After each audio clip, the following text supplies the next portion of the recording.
नमस्कार, देश देशांतर में आपका स्वागत है। मैं हूं कुर्बान अली। ब्रिटेन में हाउस ऑफ कॉमन्स की 650 सीटों के लिए 8 जून को चुनाव होने हैं। इन चुनावों में 3,300 से भी ज़्यादा उम्मीदवार भाग ले रहे हैं। इन चुनावों में मुख्य मुकाबला सत्ताधारी कंजर्वेटिव पार्टी और विपक्षी लेबर पार्टी के बीच है। हाल ही में लंदन में हुए आतंकवादी हमलों के बाद ब्रिटेन में बदली हुई राजनीतिक फ़िज़ा में ये आम चुनाव हो रहे हैं और ब्रिटेन में लगातार हो रहे आतंकवादी हमले इन चुनावों का एक बड़ा मुद्दा बन गए हैं। 18 अप्रैल को जब प्रधानमंत्री टेरेसा मे ने मध्यावधि चुनावों का ऐलान किया था तो उस वक्त उनकी शोहरत उरूज पर थी और ब्रेग्जिट की प्रक्रिया शुरू करने के बाद उनकी पार्टी ने विपक्षी लेबर पार्टी पर बड़ी बढ़त हासिल कर ली थी। लेकिन हाल के दिनों में कंजर्वेटिव नेता टेरेसा की लोकप्रियता का ग्राफ गिरता हुआ नज़र आ रहा है, क्योंकि अब मुद्दा यूरोपीय संघ की सदस्यता से हटकर स्थानीय नीति और सुरक्षा को लेकर प्रधानमंत्री के अपने रिकॉर्ड की तरफ चला गया है। प्रधानमंत्री टेरेसा मे ने मतदाताओं से आग्रह किया है कि उनका नेतृत्व करने के लिए वे मुझे समर्थन दें। मुझे ब्रिटेन के लिए बोलने का अधिकार दीजिए, मेरे हाथ मजबूत कीजिए।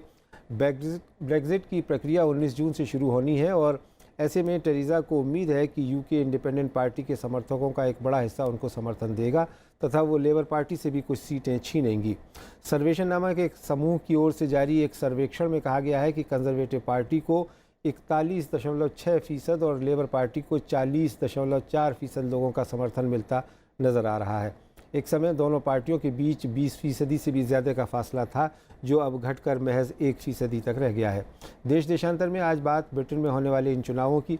इस चर्चा में मेरे साथ जुड़ रहे हैं ब्रिटेन में भारत के उच्चायुक्त रह चुके शिवशंकर मुखर्जी, BBC में बरसों संवाददाता रहे वरिष्ठ पत्रकार सतीश जैकब और लंदन से हमारे साथ जुड़ रहे हैं विजय राणा और हार्ड न्यूज़ के एडिटर संजय कपूर। आप सभी का स्वागत है।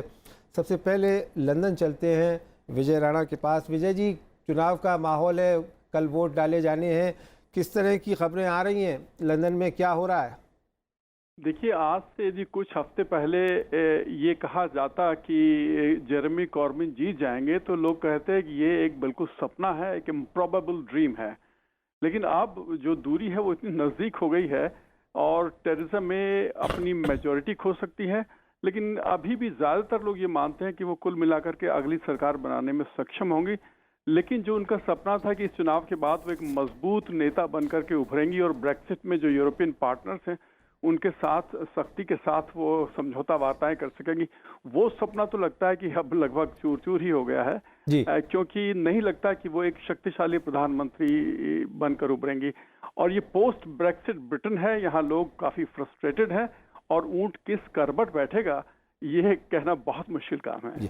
अभी कुछ दिन पहले तक Vijay ji National Health Service, European Union से निकासी और आर्थिक व्यवस्था, ये कुछ प्रमुख मुद्दे थे। लेकिन जब से ये आतंकवादी हमले हुए लंदन में, कुछ ध्यान राष्ट्रीय सुरक्षा की तरफ चला गया है। तो क्या ये इस चुनावों का एक बड़ा मुद्दा बन रहा है? जी, ये एक निश्चित रूप से एक बहुत बड़ा मुद्दा है और ख़ासतौर से यहाँ जो टेरेसा मे की जो मुश्किल हुई है वो ये है कि जब वो गृह मंत्री हुआ करती थी इस देश में डेविड कैमरन की सरकार में, तो उनको बार बार चेतावनियां दी जा रही थी कि वो पुलिस व्यवस्था में बहुत ज़्यादा कटौतियां ना करें। लेकिन इन सारी आलोचनाओं को एक तरफ रख करके उन्होंने बड़ी भारी पैमाने पर जो स्थानीय पुलिस है उसमें कटौती की। और सबसे बड़ा जो काम उन्होंने किया वो ये था कि जो नेबरहुड पुलिसिंग है, जिसे कम्युनिटी पुलिसिंग कहते हैं, जहाँ से इंटेलिजेंस की जो खबरें मिलती हैं पुलिस को कि कौन आदमी क्या किस खुराफात में शामिल है, वो कम्युनिटी पुलिसिंग यहाँ पे लगभग ख़त्म हो गई। और इसी वजह से लोग अब उनके विरोधी उन पर यह आरोप लगा रहे हैं कि यदि आप इतनी भारी मात्रा में पुलिसिंग में कटौतियाँ ना करती तो शायद ये जो मैनचेस्टर और बर्मिंघम में जो हमले हुए हैं, देखिए उल्लेखनीय बात यह है कि इनमें से कई आतंकवादी ऐसे थे जिनके बारे में बार बार शिकायतें की जा रही थी, लेकिन इस सब के बावजूद वो इंटेलिजेंस के नेट से बचकर निकलने में और हमला करने में सक्षम रहे। तो उसकी जो जिम्मेदारी है वो टेरेसा मे को उठानी पड़ रही है और इस वजह से उनको खासा नुकसान हुआ है चुनावों में। ठीक है, आप रहें विजय जी, मैं आता हूं दोबारा आपके पास। शिवशंकर मुखर्जी साहब, आप ब्रिटेन में भारत के उच्चायुक्त रहे हैं, ब्रिटेन की राजनीति को अच्छी ढंग से समझते हैं। आपको क्या लगता है कि इन चुनावों में कोई बड़ा परिवर्तन होने वाला है, या जो जिस तरह की बात कही जा रही कि मुकाबला पार्टी का है और लेबर पार्टी और कंजर्वेटिव पार्टी के बीच जो सर्वे आ रहे हैं उसमें बताया जा रहा है कि फ़र्क बहुत कम रह गया है? बिल्कुल सही है। जो आपके संवाददाता लंदन से जिन्होंने दोहराया, सही कहा। देखिए, थेरेसा मे ने वही गलती की जो डेविड कैमरॉन ने की। डेविड कैमरॉन ने अपने पार्टी में जो इंटरनल कुछ प्रॉब्लम्स थे उसको सुधारने के लिए एक ब्रेक्सिट, एक रेफरेंडम का डिक्लेयर कर दिया। उनको बिल्कुल विश्वास था कि रेफरेंडम आराम से जीतेंगे, और क्योंकि उनका हाथ मजबूत हो जाएगा तो उनके खिलाफ जो उन्हीं के पार्टी के अंदर जो डिसेंटिंग वॉइसेस थे वो चुप हो जाएंगे। हुआ बिल्कुल उल्टा, और एक सॉर्ट ऑफ क्राइसिस में ब्रिटेन डूब गया, ब्रेक्सिट हो गया। थेरेसा मे तो कंजर्वेटिव पार्टी उस जमाने में उन्हीं में से थी जो यूरोपियन यूनियन में रहना चाहती थी। अब वो प्रधानमंत्री हैं जो कि ब्रेक्सिट के ऊपर प्रिसाइड करेंगी। उन्होंने सोचा कि चुनाव में उन्होंने पोल्स वगैरह देख के, माहौल देख के सोचा इलेक्शन कॉल करते हैं, और ये नारा लेके कि मेरे हाथ मजबूत करिए, तो मैं ब्रेक्सिट जो सबसे इंपॉर्टेंट मुद्दा है इस समय और ये सारे इलेक्शन में नंबर 1 इशू है, मेरे हाथ मजबूत कर दीजिए ताकि मैं अच्छी तरह नेगोशिएट कर सकूं। गलतियां दो हैं। एक तो पॉलिटिक्स में 20 पॉइंट अगर आप आगे हैं तो 20 पॉइंट हमेशा रहता नहीं है। अभी कोई कहता है 1 पॉइंट है, ज्यादा से ज्यादा 12 पॉइंट की बात हो रही है, कुछ भी हो सकता है। Number 2, fundamental mistake Theresa May और उनके पार्टी का ये है कि वो समझते हैं कि उनके हाथ अगर मजबूत हो भी जाएं तो यूरोपियन यूनियन के साथ नेगोशिएशंस में उनको फायदा होगा। ये बिल्कुल नहीं होगा। यूरोपियन यूनियन ने पब्लिकली कह दिया है कि चाहे जो भी मेजॉरिटी हो ब्रिटिश प्राइम मिनिस्टर का, चाहे बिल्कुल पतला मेजॉरिटी हो या बहुत बड़ा मेजॉरिटी हो, हम तो उसी तरह से नेगोशिएट करेंगे जिस तरह से हमारा नेगोशिएटिंग पोजीशन है।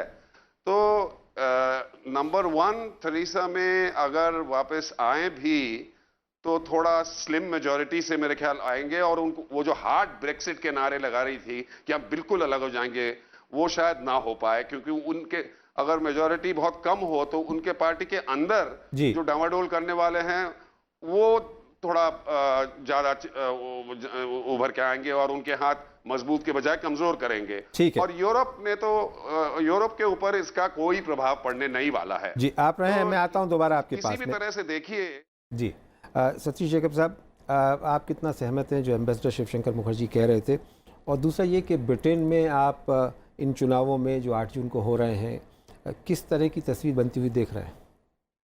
जो एम्बेसडर मुखर्जी ने एनालिसिस दी है कि किस तरीके से कैमरन ने गलतियां की थी और गद्दी से हाथ धोना पड़ा उनको, उसी तरह जैसे उन्होंने कहा कि थेरेसा मे ने ये इलेक्शन अचानक बुला के बहुत बड़ी गलती की और अब वो बड़ी मुसीबत में फंस गई हैं। बिल्कुल सही कहा।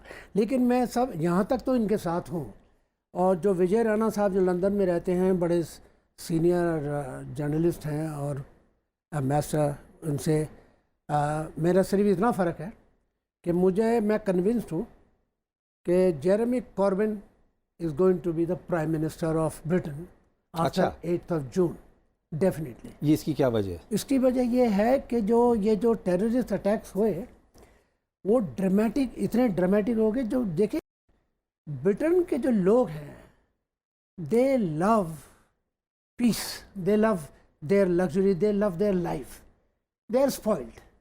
अब वो एक के बाद एक लगातार जो 3 हुए वो घबरा गए। अब उन्होंने कहा ये क्या हो रही है, ये क्या गड़बड़ हो रहा है। हालांकि हम जैसे लोग जैसे साउथ एशिया में रहते हैं, हमारे लिए 9 आदमी मरना कोई बड़ी बात नहीं है। वहाँ सिर्फ 12 आदमी मर गए, 9 आदमी मर गए, वो बहुत बड़ी बात हो गई। तो उससे जो जवान लोग हैं, जवान वोटर्स हैं, ओवरनाइट उन्होंने कहा we are going to back Corbyn. Corbyn का जो मैं कैंपेन देख रहा हूँ, कॉर्बिन बड़े आराम से ये कह रहा है कि थेरेसा मे होम सेक्रेटरी थी, यानी कि गृह मंत्री थी, उन्होंने सिक्योरिटी को कमज़ोर कर दिया, उन्होंने रिट्रेंचमेंट करके कमज़ोर कर दिया, तो सबसे बड़ा तो उनका कसूर यह है। दूसरा, जेरेमी कॉर्बिन उनको ये कह रहा है कि मैं जब बात नेगोशिएट करूँगा यूरोपियन से, I will get a better deal than Theresa May can do it. So Conservatives are going to say good bye. This is what I think. Sanjay Kapoor साहब, आपको क्या लग रहा है जो सतीश जैकब साहब कह रहे हैं, क्या पासा ऐसे भी पलट सकता है? मैं सतीश जैकब साहब की बात से इत्तेफाक करने के मूड में हूँ आज की तारीख में। आमतौर पर नहीं होते हैं। मैं भी है ना कैंपेन देख रहा हूँ कि कॉर्बिन साहब की जो मीटिंग्स है उनमें तमाम भीड़ कहीं ज़्यादा है जी। जोश जो दिखाई पड़ रहा है खासकर जो यंगर जनरेशन में है, और तमाम लोगों से मैं संपर्क में हूँ लंदन में, तो जितना भी युवा जो तबका है वो इस समय दीवानगी की हद दिखा रहा है।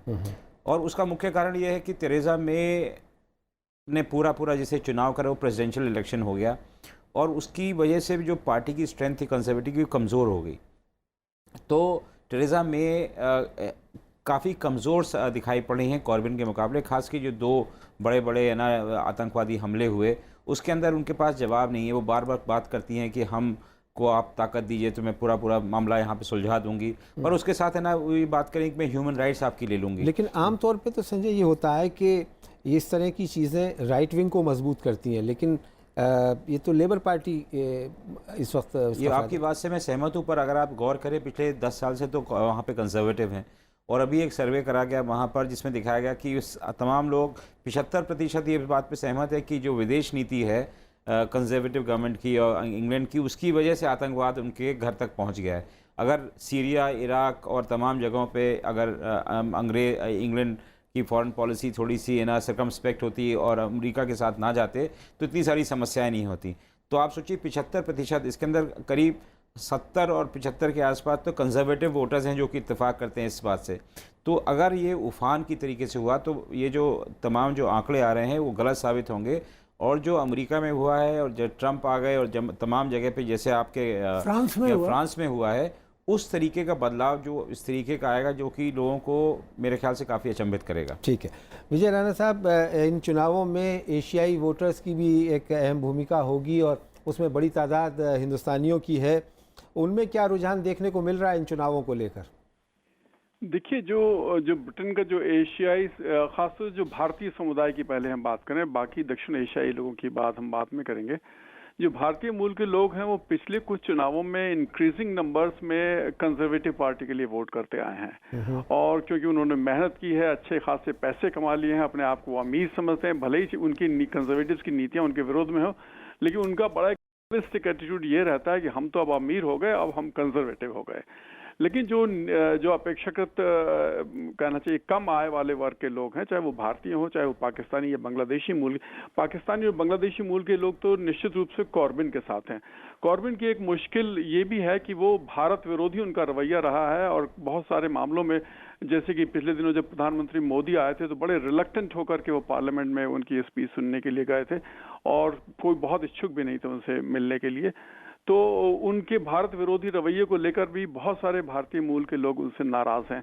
लेकिन कुल मिलाकर के जो तस्वीर यहाँ उभरती हुई है कि ये अपने आप में एक बहुत बड़ा आश्चर्य है। कुछ सप्ताह पहले तक इस बात की कल्पना नहीं की जा सकती थी कि जेरेमी कॉर्बिन इतने नजदीक पहुंच जाएंगे कंजर्वेटिव पार्टी के, और उनकी जो नीतियां हैं वो बड़ी इंटरेस्टिंग रही है। एक तो जैसा कि अभी वहाँ जो आपके स्टूडियो में बैठे हुए मेहमान हैं उन्होंने कहा कि जो वो साफ साफ उन्होंने कहा मैनचेस्टर हमले के बाद कि ब्रिटेन की विदेश नीति और खासतौर से इराक, सीरिया और अफगानिस्तान में जो लड़ाइयाँ लड़ी हैं उसकी वजह से आतंकवाद हमारे देहरी पर आ गया है। दूसरी बात यह है कि युवाओं को उन्होंने इस तरह से आकर्षित किया है कि यूनिवर्सिटीज़ की फीस हम माफ़ कर देंगे, एजुकेशन की फंडिंग हम बेहतर करेंगे। उन्होंने कहा है कि हम NHS जो वर्चुअली क्रम्बल कर रही है जिसका धीरे धीरे प्राइवेटाइजेशन कैमरन साहब करते आ रहे थे और टेरेसा मे भी उसी रास्ते पर चल रही हैं, तो उसको भी वो और ज़्यादा फंडिंग देना चाहते हैं। तो जहाँ तक ब्रिटेन के हेल्थ, एजुकेशन और लाइफस्टाइल का सवाल है वो तो कहना चाहिए कि कैमरन के हाथ में ही सुरक्षित रहेगा। टेरेसा मे से एक बहुत भारी गलती ये हुई, उन्होंने कहा कि हम जो ब्रिटेन में बुजुर्ग लोग हैं जिनको मेडिकल केयर की ज़रूरत है उनसे हम पैसा उन्हीं के घर की जो इक्विटी है उसमें से निकाल करके लेंगे। तो कुल मिलाकर के जब आपके घर की वैल्यू 1 लाख पाउंड हो जाएगी, उससे ज़्यादा जितनी भी इक्विटी है वो सब आपके ओल्ड एज में निकल जाएगा, ओल्ड एज में इलाज कराने में निकल जाएगा। तो इसे डिमेंशिया टैक्स यहाँ कहा जाता है, और कहते हैं कि ये टेरेसा मे ने बहुत बड़ा सेल्फ गोल किया था, और ब्रिटेन की जो एल्डरली पॉपुलेशन है जिसका 48% कंजर्वेटिव हैं, डाई हार्ड कंजर्वेटिव हैं, उनमें से 28% लोगों ने ये कह दिया है कि वो टेरेसा मे के अगेंस्ट वोट करना चाहते हैं, और ये वोट स्वाभाविक रूप से जेरेमी कॉर्बिन के पक्ष में जाएगी। तो जेरेमी कॉर्बिन जीत के बहुत नजदीक हैं, कितना नजदीक है ये कहना बड़ा मुश्किल काम है। चलिए, ये भी देखने वाली बात होगी। एम्बेसडर शिवशंकर मुखर्जी, ये चुनाव भारत के लिए कितना अहम है, ब्रिटेन के चुनाव, और इन चुनावों के नतीजे अगर लेबर पार्टी के जेरेमी कॉर्बिन जीतते हैं तो भारत ब्रिटेन संबंध उससे कितना प्रभावित होंगे आपकी नज़र में? देखिए, कुछ खास प्रभावित नहीं होगा। हमें इसके बारे में सोचना भी बहुत ज़्यादा सोचने की ज़रूरत नहीं है। ये इलेक्शन जो है, ये इसकी महत्ता जो है वो ब्रिटेन के इंटरनल सिचुएशन के लिए है। स्कॉटिश नेशनलिस्ट पार्टी किस तरफ उन्होंने जो मुद्दे रखे हैं अपने मैनिफेस्टोज में कि मार्च 2019 तक, जब तक ब्रेक्सिट से निकलेंगे नहीं, हमारा रेफरेंडम उसके बाद तय होगा, वगैरह वगैरह। तो जैसे कि विजय राणा ने बोला, अभी जो डिमेंशिया के लिए जो अनाउंस किया मैनिफेस्टो में, और ऊपर से 4 दिन के अंदर ही निकाल देना पड़ा, तो ये सब इंटरनली बहुत इंपॉर्टेंट है ब्रिटेन के लिए। फॉरेन पॉलिसी के हिसाब से इंडिया के लिए Theresa May is very bad for immigration. Home secretary जब थी वो बहुत टफ थी इमिग्रेशन पे। प्राइम मिनिस्टर बनी, हम इंडिया में जब आए तब भी she was tough on immigration. And अगर वो जेरेमी कॉर्बिन है तो ब्रिटेन आजकल जो राइट विंग वेव इमिग्रेशन का जहां तक हिसाब है, वो जो भी गवर्नमेंट आएगी ब्रिटेन में वो इमिग्रेशन पे टफ रहेगी।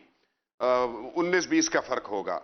जो मेन इशू है ब्रेक्सिट का, उसमें यूरोपियंस को कोई दिलचस्पी नहीं है कौन जीते कौन हारे, क्योंकि वो तो उसी तरह से नेगोशिएट करेंगे जो उनके 27 मेंबर्स ने रिसेंटली समिट में जो उनको नेगोशिएटिंग पोजीशन उन्होंने जो अनाउंस किया है।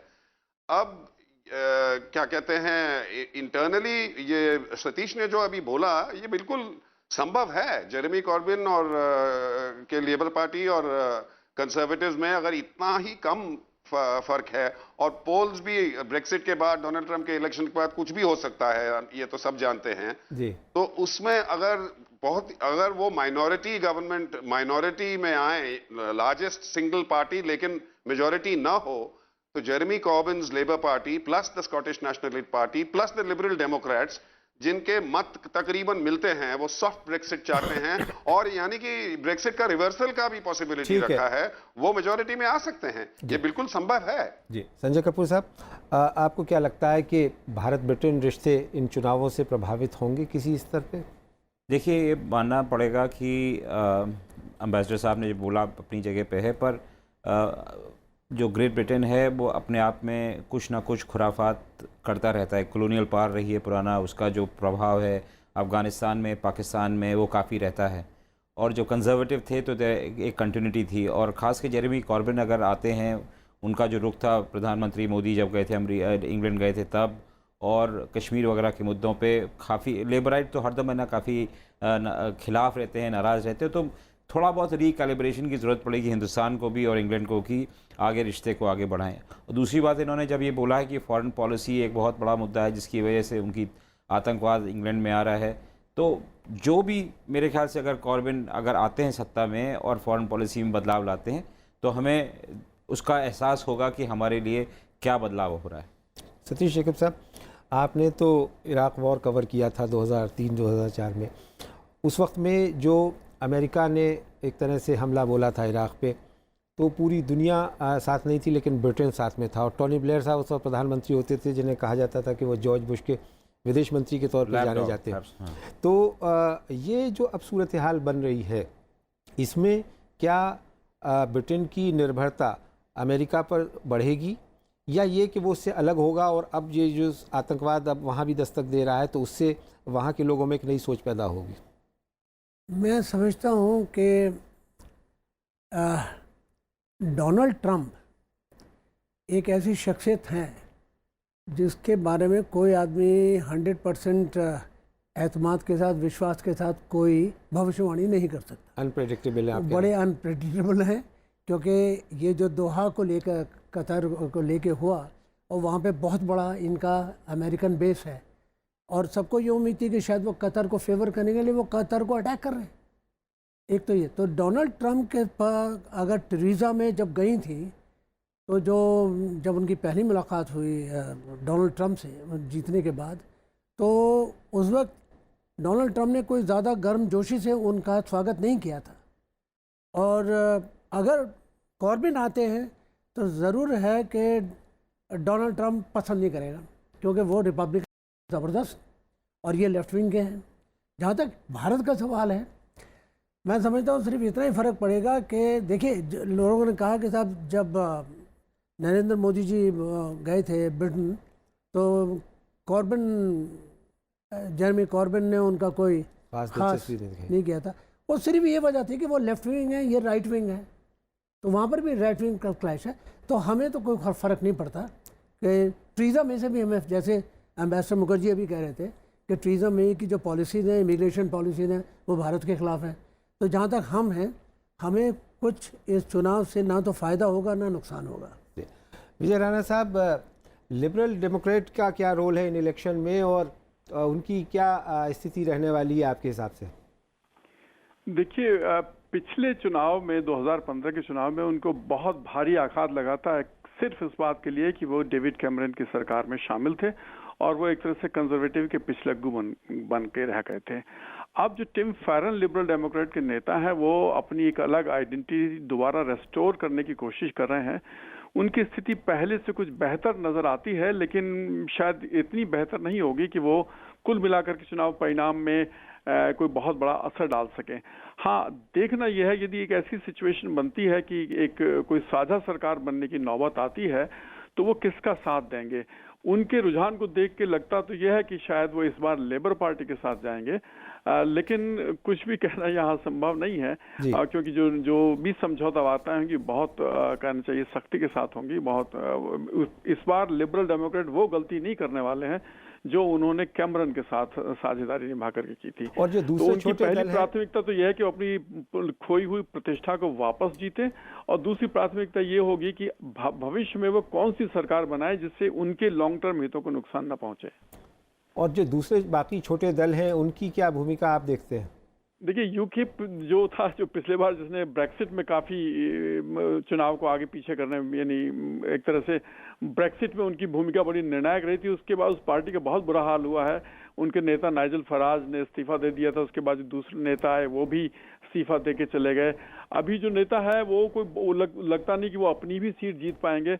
और पिछले दिनों एक जो चुनाव सर्वेक्षण आया था उससे तो ये लगा कि यूकिप, जो खासतौर से यूरोप से अलग रहने वाली है और धुर दक्षिणपंथी पार्टी है, वो उस यूकिप के अधिकांश मतदाता इस बार कंजर्वेटिव पार्टी की तरफ झुक रहे हैं। लेकिन इस सर्वे में एक बड़ा रोचक तथ्य ये भी सामने आया कि यूकिप के लगभग 18% मतदाता लेबर को भी वोट दे सकते हैं। तो यूकिप पूरी तरह से विभाजन की स्थिति में। ग्रीन्स भी है, एक और छोटी सी पॉलिटिकल पार्टी जिनके पास एक सीट थी ब्राइटन की, उनकी भी हालत लगभग वही रहने वाली है। इनको बहुत आगे उनसे उम्मीद नहीं की जाती। असली मुकाबला जो है वो कैमरन और कॉर्बिन और टेरेसा मे के बीच में है। और ये पहली बार है कि दोनों पार्टियां इतनी बड़ी मुखर होकर के सामने आई हैं। अब सीधे सीधे दोनों में टकराव हो रहा है जी। और अब देखना यह है कि फ्राइडे की मॉर्निंग को क्या होता है। एक बात तय है कि यदि कैमरन हार जाते हैं, उसका कॉर्बिन जो लेबर पार्टी के नेता हार जाते हैं, तो उनको अपने पार्टी के नेतृत्व पद से हाथ धोना पड़ सकता है, क्योंकि ब्रिटेन में ये परंपरा है कि चुनाव हारने के बाद पार्टी के नेता के पद पर बने रहना बहुत मुश्किल काम होता है। अच्छा, ये बताइए कि वो जीत जाते हैं तो फिर तो बल्ले बल्ले है उनकी। जी, इन चुनावों में इस बार बड़ी तादाद में महिलाओं के भी शामिल होने की खबरें आ रही हैं, कैंडिडेट्स भी बहुत ज़्यादा हैं, तो ये इस बार का चुनाव पिछले चुनावों से और किन मायनों में अलग है? देखिए, महिलाओं का तो जो बड़ी इंटरेस्टिंग बात है, जैसे कि भारत में हम कितने साल से कानून बनाने की कोशिश कर रहे हैं। यहाँ पर जब प्रधानमंत्री ब्लेयर थे, उन्होंने बहुत बड़ा परिवर्तन किया था कि उन्होंने बहुत बड़ी संख्या में महिला उम्मीदवार खड़े किए थे, और लगभग 100 या 150 के करीब, यदि मुझे सही याद पड़ता है, तो महिलाएं जीत करके एमपी बनी थी। और उन्हें ब्लेयर बेब्स भी कहा जाता था। एक बड़ा मशहूर फोटो था कि वो सारी महिला सांसदों के साथ उन्होंने फोटो खिंचवाया था। तो अचानक जो यहाँ जो हाउस ऑफ कॉमन्स का जो मेल कैरेक्टर था, वो ब्लेयर ने एक स्ट्रोक में बदल दिया था। तो पिछले कुछ चुनावों में यहाँ महिलाओं की भागीदारी बड़ी महत्वपूर्ण रही है, और महिला वोटर्स भी निसंदेह कहना चाहिए कि बड़ा प्रभाव डालेंगी। और उनका रुझान, जहां तक मुझे समझ में आता है, उनका रुझान कॉर्बिन की तरफ है। चलिए, बहुत बहुत शुक्रिया विजय राणा साहब लंदन से हमारे साथ इस चर्चा में जुड़ने के लिए। एम्बेसडर शिवशंकर मुखर्जी, सतीश जैकब साहब और संजय कपूर साहब, बहुत बहुत शुक्रिया। उम्मीद करनी चाहिए कि जो ब्रिटेन के ये चुनाव हो रहे हैं स्वस्थ लोकतंत्र को मजबूत बनाने की दिशा में एक कदम साबित होंगे, और उससे जाहिर है कि भारत और ब्रिटेन के रिश्ते जिस तरह से चले आ रहे हैं उस पर कोई बहुत ज़्यादा असर नहीं पड़ेगा। इस उम्मीद के साथ देश देशांतर में मेरे साथ इतना ही। नमस्कार।